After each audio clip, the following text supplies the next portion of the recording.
What are the constitutional implications of dual or exclusive citizenship? 29. Congress possesses plenary legislative authority over federal territories, such as the District of Columbia and Puerto Rico, per Article 4, Section 3, Clause 2.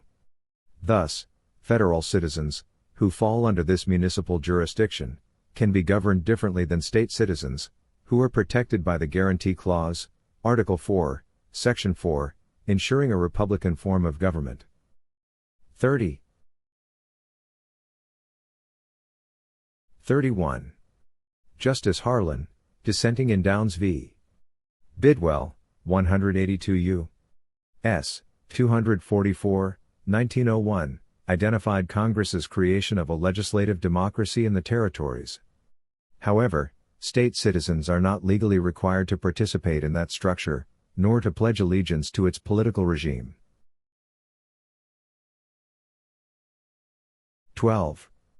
Who was Frank Brushaber, and why was his Supreme Court case so significant? 31. Frank Brushaber was the plaintiff in Brushaber v.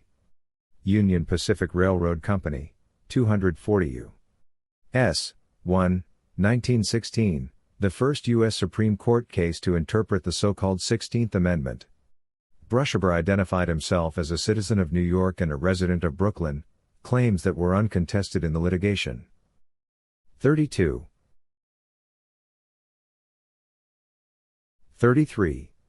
The defendant, Union Pacific Railroad, was a federal corporation chartered by Congress to build infrastructure in Utah while it was still a federal territory.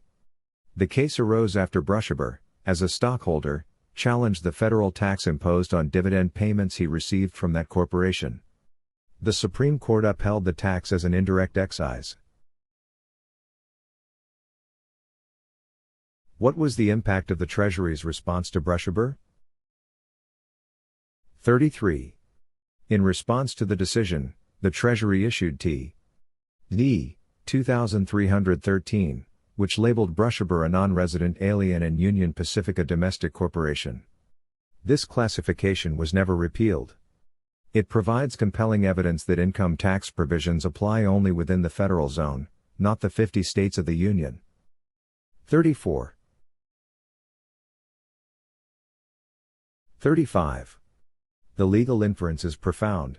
By treating Brushaber as a non-resident alien, the Treasury implicitly affirmed that state citizens are external to the municipal jurisdiction of Congress. Thus, income tax enforcement may be territorially confined, and not applicable to those domiciled solely within a state of the Union.